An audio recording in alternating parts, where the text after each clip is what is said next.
జయ తనకి ఎవ్వరూ సపోర్ట్ చేయడం లేదు, అలానే తనకి ఎలాంటి జాబ్ రావడం లేదని చాలా బాధపడుతూ ఉంటుంది. మరోవైపు మనం రాజేష్ని చూస్తాం. రాజేష్ తన డబ్బుల్ని వసూలు చేసుకోవడానికి వెళ్తే అక్కడున్న వాళ్ళందరూ రాజేష్ని చూసి నవ్వుతూ ఉంటారు.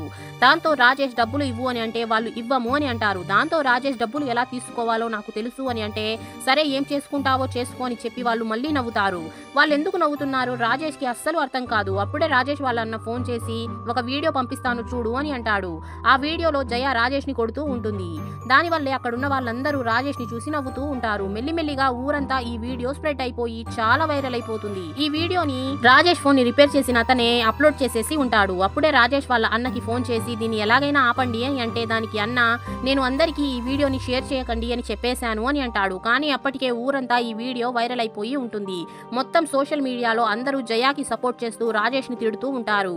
రాజేషే ఏదో ఒకటి చేసి ఉంటాడు, అందుకే జయ ఇలాంటి పని చేసింది అని జయాకే సపోర్ట్ చేస్తూ ఉంటారు. ఇదే విధంగా 2-3 వారాలు గడిచిపోతాయి. 3 వారాల నుంచి రాజేష్ ఇంటి నుంచి బయటికి వెళ్లి ఉండడు. మెల్లిమెల్లిగా రాజేష్ వ్యాపారం కూడా డల్ అయిపోతుంది. ఆ తర్వాత ఏమైందో తెలుసుకోవడానికి పార్ట్ 30 అని కామెంట్ చేసేయండి.